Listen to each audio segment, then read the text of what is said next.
Lightning Thief, Chapter 9, Part 2, I am offered a quest. You have 4 questions today. What is sitting on the stool in the attic?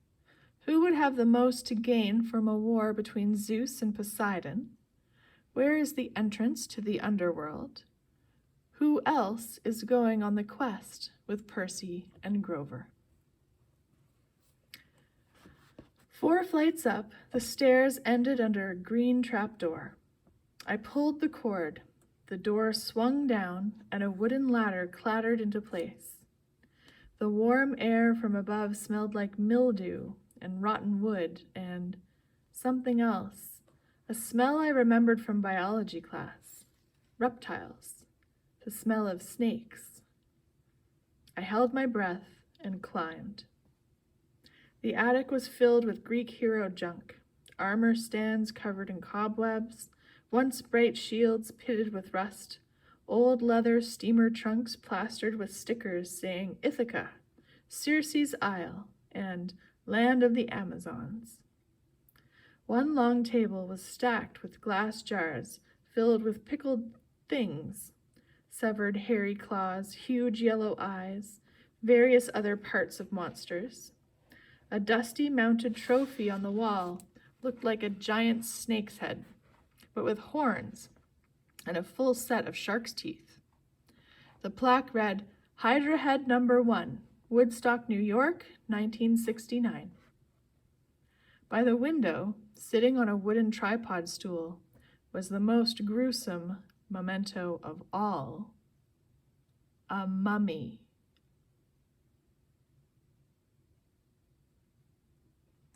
Not the wrapped in cloth kind, but a human female body shriveled to a husk. She wore a tie-dyed sundress, lots of beaded necklaces, and a headband over long black hair.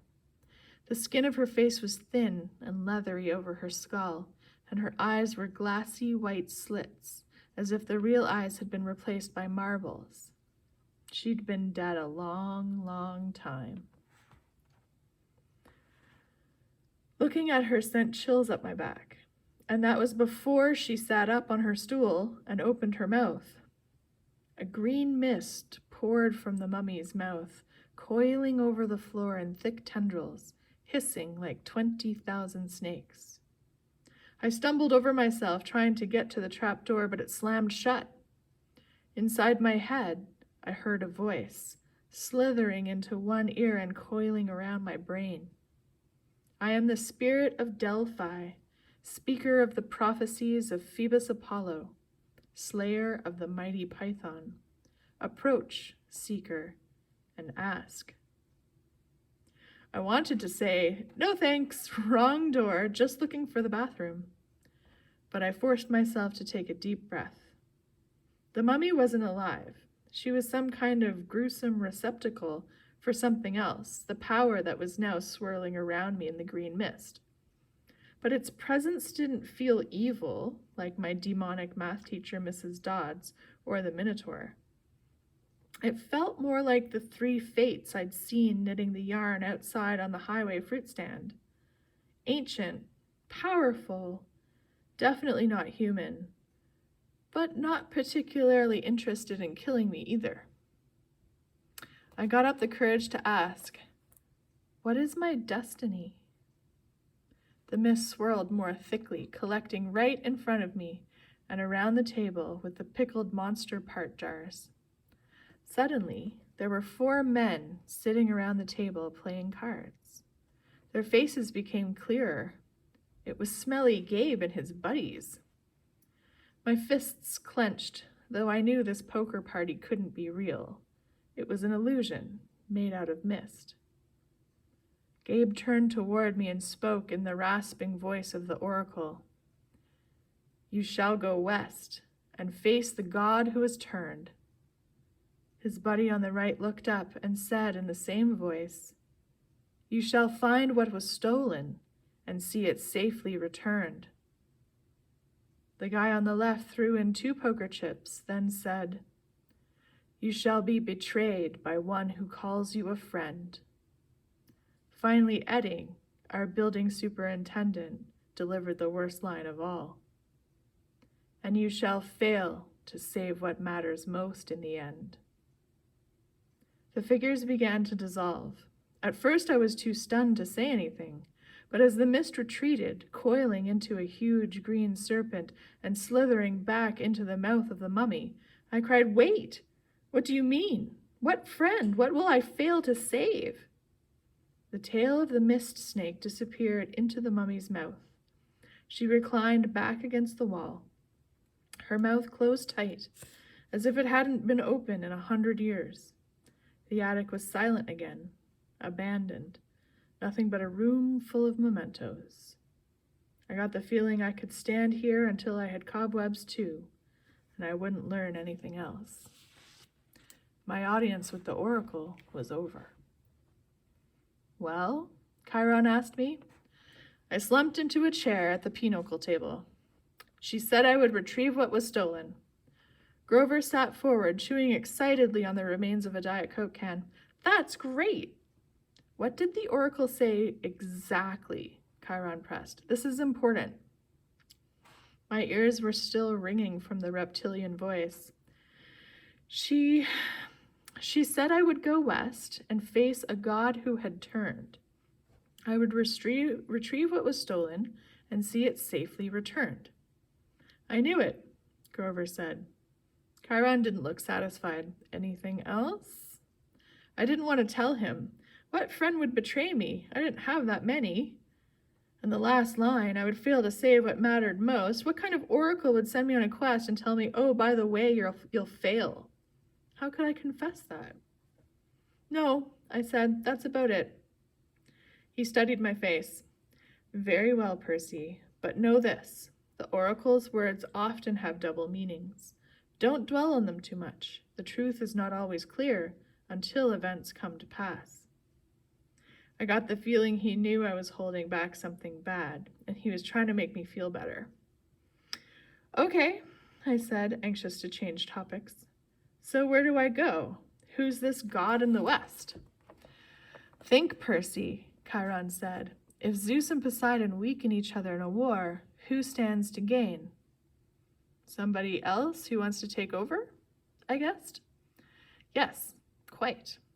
Someone who harbors a grudge, who has been unhappy with his lot since the world was divided eons ago, whose kingdom would grow powerful with the deaths of millions, someone who hates his brothers for forcing him into an oath to have no more children, an oath that both of them have now broken." I thought about my dreams, the evil voice that had spoken from under the ground. "So it's Hades."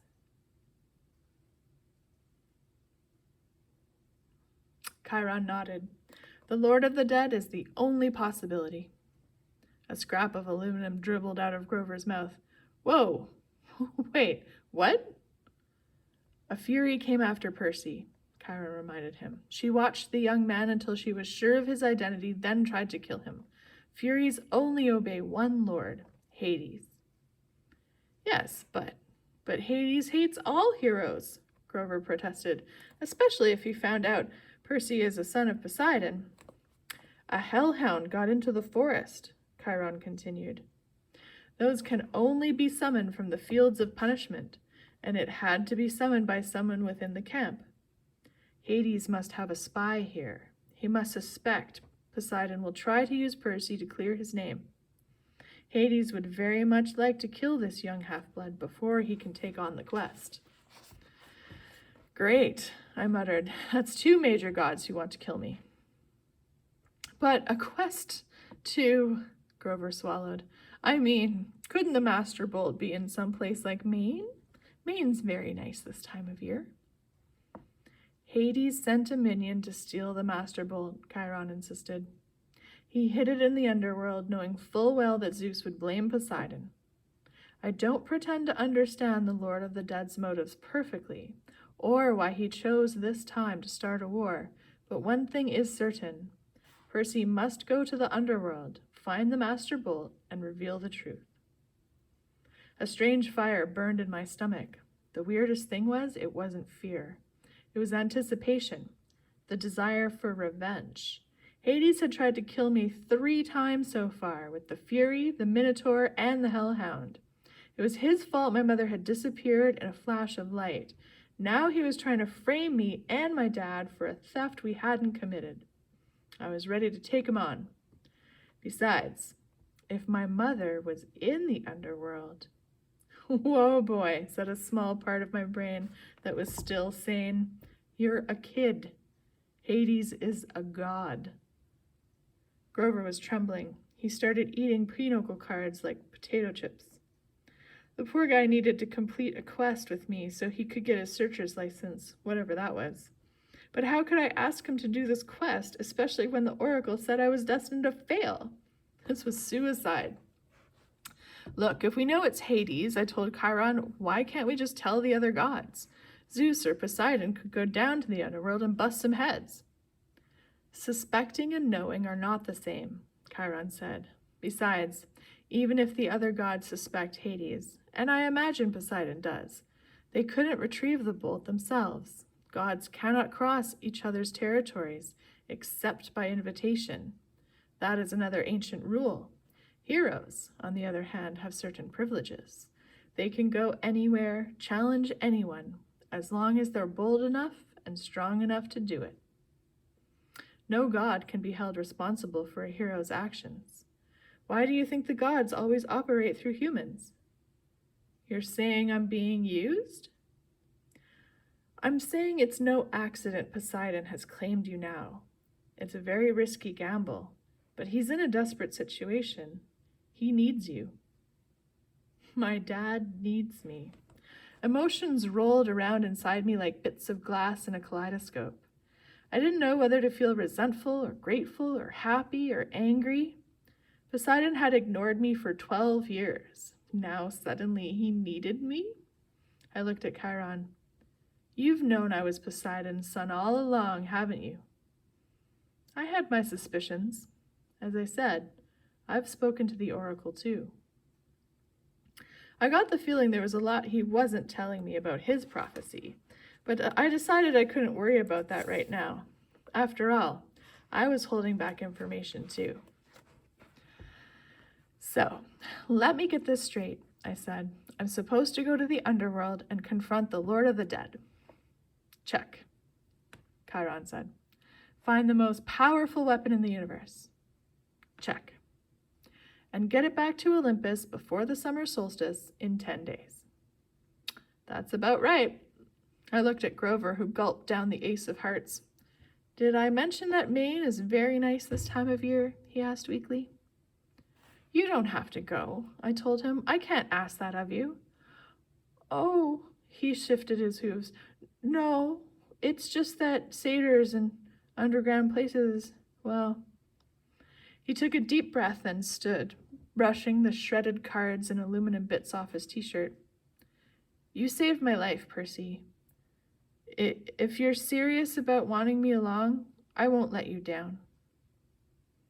I felt so relieved I wanted to cry, though I didn't think that would be very heroic. Grover was the only friend I'd ever had for longer than a few months. I wasn't sure what good a satyr could do against the forces of the dead, but I felt better knowing he'd be with me. All the way, G-Man. I turned to Chiron. So, where do we go? The oracle just said go west. The entrance to the underworld is always in the west. It moves from age to age, just like Mount Olympus. Right now, of course, it's in America. Well, where? Chiron looked surprised. I thought that would be obvious. The entrance to the underworld is in Los Angeles.